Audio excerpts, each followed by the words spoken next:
దువ్వాడ శ్రీనివాసరావు ఓ, అలాగే దివ్యల మాధుర్ని ఒక ఇంటర్వ్యూ చేశారు. ఆ ఇంటర్వ్యూ చేసేటప్పుడు ఎవరో కాదు మనోడే, ఎవరెవరికి అక్రమ సంబంధాలు ఉన్నాయా, కాట్రే నాగరాజు, బుస్సు నాగరాజు గారు, మీ అందరికీ తెలిసింది కదా. సో మీ అందరికీ తెలిసిన విషయమే. సో అతను మాట్లాడుతూ ఒక మాట అడిగాడు,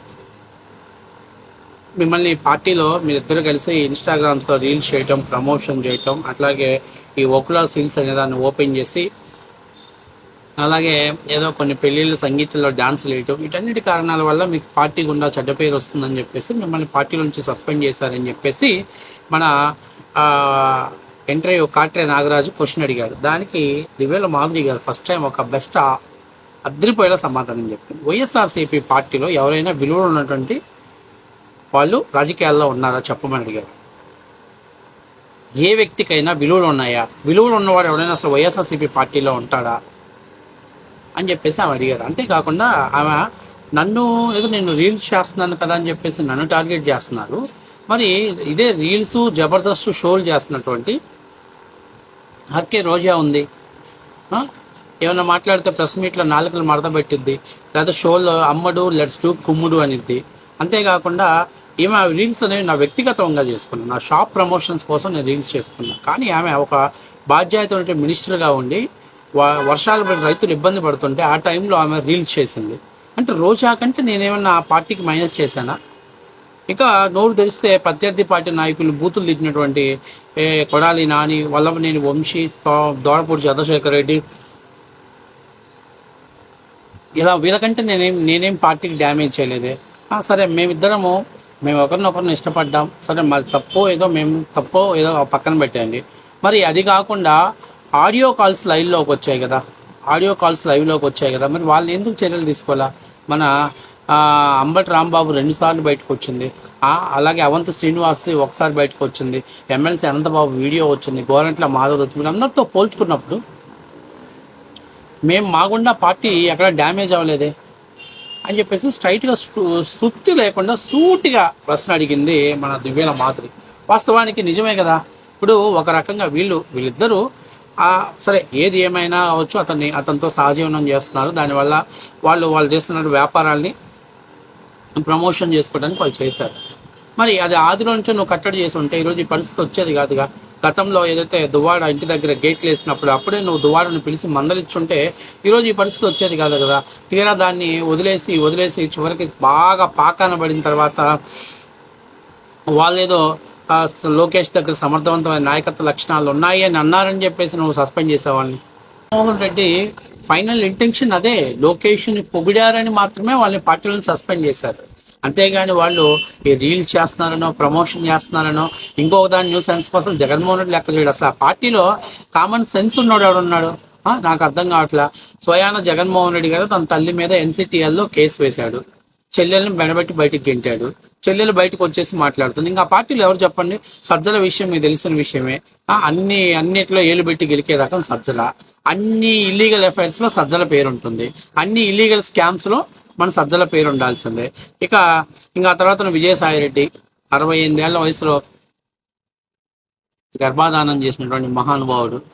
ఎవడు ఒకడు ఆ పార్టీలో అసలు దువ్వాడ శ్రీనివాసరావు, దివ్యల మాధురితో పోల్చుకున్నప్పుడు డెఫినెట్గా ఆ పార్టీలో ఒకరైనా సరైన ఒకరు చూపించండి, విలువలు ఉన్న వాళ్ళు ఎవరైనా చూపించండి. ఉన్న వాళ్ళు ఎవరైనా ఆ పార్టీలో అడ్జస్ట్ అవుతాడా? ఆర్కే రోజా గురించి, రోజాని అసలు ఆ పార్టీలో కొనసాగిస్తున్నారంటే కారణం ఏంటి? ఆ రోజా మాట్లాడే మాటలు ఆ పార్టీకి ఎంత డ్యామేజ్ అవుతుంది. అంబటి రాంబాబు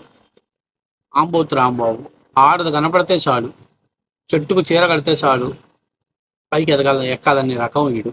అలాంటి ఇలాంటి వీళ్ళతో పోల్చుకున్నప్పుడు వాళ్ళు ఎక్కడో గుట్టుగా కాపురం చేసుకుంటున్నారు, గుట్టుగా షోలు చేసుకుంటున్నారు, గుట్టుగా ఇంటర్వ్యూలు చేస్తున్నారు. కానీ వాళ్ళు అవన్నీ చేసినందుకు జగన్మోహన్ రెడ్డి ఆయన వాళ్ళని సస్పెండ్ చేయడా, కేవలం వాళ్ళు లోకేష్ని, చంద్రబాబు నాయుడిని పొగిడినందుకు సస్పెండ్ చేశారు. ఇది వాస్తవ విషయం. అది పొగిడితే ఊరుకుంటాడా? అందులో ముఖ్యంగా లోకేష్ని పొగిడితే ఊరుకుంటాడు కాబట్టి దాని పరిణామాలు వాళ్ళు రాజీనామా చేస్తారు. ఇంకా అత్యంత ముఖ్యమైన విషయం ఏంటంటే నేను చెప్పేది, ఇందులో ముఖ్యమైన విషయం వైఎస్ఆర్సీపీ పార్టీలో గబ్బునా కొడుకులు తప్ప నుంచి ఎవరైనా సంస్కారంగా లైన్లో ఉండి లేకపోతే ఒక ప్రొఫెషనల్ లైఫ్లో ఉన్నాడు ఎవరు లేడు. అంతా కూడా 420 బ్యాచ్ గలీజ్ బ్యాచ్ వైసీపీ పార్టీలో రన్ అవుతున్నారు. కాబట్టి మాధురి చెప్పిన దాంట్లో 100% నిజం. అందులో ఎలాంటి చాలా రోజుల తర్వాత నిజం చెప్పిందని మనం కూడా సపోర్ట్ చేయాల్సిన పరిస్థితి. ఎక్కడో సరే దువ్వాడకి కన్నుబడ్డాడు, వాళ్ళిద్దరు వాళ్ళ పర్సనల్ వాళ్ళు చూసుకుంటున్నారు, వాళ్ళ వ్యాపార లైన్లో వాళ్ళు వెళ్ళిపోతున్నారు. కానీ అరెస్ట్ అవుతాం, ఇబ్బంది పడతాం అని తెలిసినా కూడా జగన్మోహన్ రెడ్డి వదిలిపెట్టనంత మొండితనం దువ్వాడ శ్రీనివాసరావు దగ్గర ఉంది. దువ్వాడ శ్రీనివాసరావు ఎక్కడ వదిలిపెట్టలా. దువ్వాడిని అరెస్ట్ చేయాలని చూసినప్పుడు మాధురి స్టేషన్కి వెళ్ళి కంప్లైంట్ ఇవ్వటం, ఇవన్నీ ఒక రకంగా చూసుకుంటే పొలిటికల్ వాళ్ళు ఎదుర్కొంటున్నట్టే. కానీ ఇక్కడ జగన్మోహన్ రెడ్డి కేవలం నారా లోకేష్ని పొగిడారని చెప్పేసి వాళ్ళు పార్టీ వ్యతిరేక చర్యలకు పాల్పడుతున్నారని చెప్పి అతను సస్పెండ్ చేశారు. అంటే అంతకు మించి వేరే ఉద్దేశం ఏం లేదు. ఆ ఒక్క జగన్మోహన్ రెడ్డి లోకేష్ని కానీ పొగడకుండా ఉంటే జంట వాళ్ళని టచ్ చేసేవాళ్ళు కూడా కాదు. ఆ పొగడటమే పార్టీ బహిష్కరణకు కారణమైందనేది వాస్తవ విషయం. ఇప్పుడు ఆమె చెప్పిన దాంట్లో వైసీపీలో మహా నటులు మామూలు వాళ్ళు లేరు, మీ అందరూ తెలిసిన విషయమే. మరి వీళ్ళందరూ ఎందుకు కొనసాగించారు? వీళ్ళందరూ కూడా పార్టీ డ్యామేజ్ అయిందని చెప్పి కూడా స్టేట్మెంట్ వచ్చింది కదా. అంబటి రాంబాబు కానీ, అవంత శ్రీనివాస్ కానీ, గోరంట్ల మాధవ్ కానీ. గోరంట్ల మాధవ్ అయితే మరీ న్యూసెన్స్, అసలు అది దేశవ్యాప్తంగా హల్చల్ అయింది. ఇంకా ఎమ్మెల్సీ అనంతబాబు దాని ఎలక్షన్స్ అయిపోయినాక రిలీజ్ అయింది. ఏం చేశారు? ఏం చేయలా. వాళ్ళని పార్టీ నుంచి కొనసాగించాలి తప్ప నుంచి సస్పెండ్ చేయడు. కేవలం జగన్మోహన్ రెడ్డి గారికి వీళ్ళ మీద వ్యక్తిగత ద్వేషం ఏం లేదు, వ్యక్తిగతంగా ఏం లేదు. ఇప్పుడున్న పరిస్థితుల్లో ఈ ఇంటర్వ్యూస్లో వీళ్ళు వెళ్ళినప్పుడు ఖచ్చితంగా లోకేష్ దగ్గర ఫుల్ పవర్ ఉంది, స్టామినా ఉంది, ఎప్పటికైనా నాయకత్వ లక్షణాలు పుష్కలంగా ఉన్నాయి, భవిష్యత్తు నాయకుడు అవుతాడని ఎప్పుడైతే వీళ్ళు స్టేట్మెంట్ పాస్ చేశారో అప్పుడు వైసీపీకి వాళ్ళు చేసినటువంటి న్యూసెన్స్ గలబా అవన్నీ కనిపించేశాయి. అంతే, అంతకుమించేం లేదు. అందుకే కదా రోజా మీడియా ముందు ఇప్పుడు కూడా వచ్చినప్పుడు చంద్రబాబు నాయుడు నేను నిద్రపోనివ్వను, నీ గుండెల్లో నిద్రపోతా, ఇలాంటి సొల్లు డైలాగులు చెప్తా ఉంటుంది. కానీ రోజా చేసినంత చెత్త గలీజ్ పని ఇంకెవడు చేయాలి. నిజంగా వాస్తవమే. అసలు రోజాతో పోల్చుకుంటే నాకు తెలిసి దివ్యాల మాదిరి పార్టీకి ప్లస్ కానీ మైనస్ ఏం చేయాలి. ఆ ఒక్క అదొక్కటి తప్ప నుంచి, ఆ సహజీవనం తప్ప నుంచి మిగతా ఎక్కడా కూడా మైనస్ లేదు. తెలుగుదేశం పార్టీ వాళ్ళైనా పవన్ కళ్యాణ్ ఫ్యాన్స్ అని గట్టిగా ఎదుర్కొన్నారు వాళ్ళు. కానీ ఇక్కడ వాస్తవ విషయం ఏంటంటే కేవలం లోకేష్ను పొగిడాడనే పార్టీలోంచి తీసేశారు.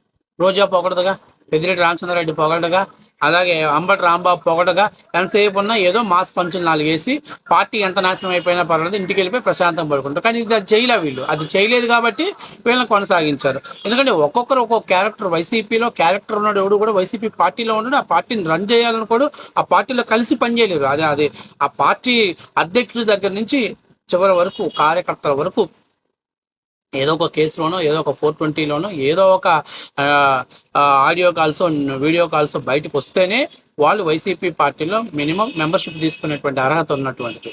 ఇక నాయకులకైతే గంజాయి కేసులో లేకపోతే జైలుకి అనేది వాళ్ళకి అటాచ్మెంట్గా ఉన్న వాళ్ళని తీసుకుంటారు. సో ఇవన్నీ పోల్చుకున్నప్పుడు దువ్వాడ శ్రీనివాసరావు ఒక రకంగా పార్టీ వాయిస్ని గట్టిగా వినిపించాడు. కాకపోతే అప్పుడు ఆయన పార్టీలో ఉండి, వైసీపీ పార్టీలో ఉండి మాట్లాడినప్పుడు ఒక బెప్పం అయ్యాడు. కానీ ఇవాళ మాత్రం నిజంగా చెప్తున్నా, వైసీపీకి ఒక అంటే శ్రీకాకుళం జిల్లాలో ఒక వాయిస్ ఉన్నటువంటి వ్యక్తిని కోల్పోయినట్టే. ఎందుకు మీ పార్టీలో ఎవడున్నాడు చెప్పు, సరిగ్గా ఉన్నాడు చెప్పు, ఎవడన్నా ఒకడున్నాడు, క్యారెక్టర్ ఉన్నాడు, ఒకరిని మించినోడు ఒకడు. వాళ్ళతో పోల్చుకుంటే వాళ్ళు బెటరే. జగన్మోహన్ రెడ్డికి అది తెలుసు. కాకపోతే ఏం చేస్తాడు జగన్మోహన్ రెడ్డి కూడా ఇప్పుడున్న పరిస్థితుల్లో? అసలే 11 సీట్లు వచ్చి అల్లాడిపోతుంటే ఈ పరిస్థితుల్లో పుణ్యం మీద కారణం జరిగినట్టు వీళ్ళు పద్దాక లోకేష్లో నాయకత్వ లక్షణాలు ఉన్నాయి అంటే మరి అన్న తట్టుకోవద్దా? అన్నది అన్న మామూలుగా ఉండే విషయమా? అందుకని వాళ్ళని సస్పెండ్ చేయడం జరిగిందనేది వాస్తవం.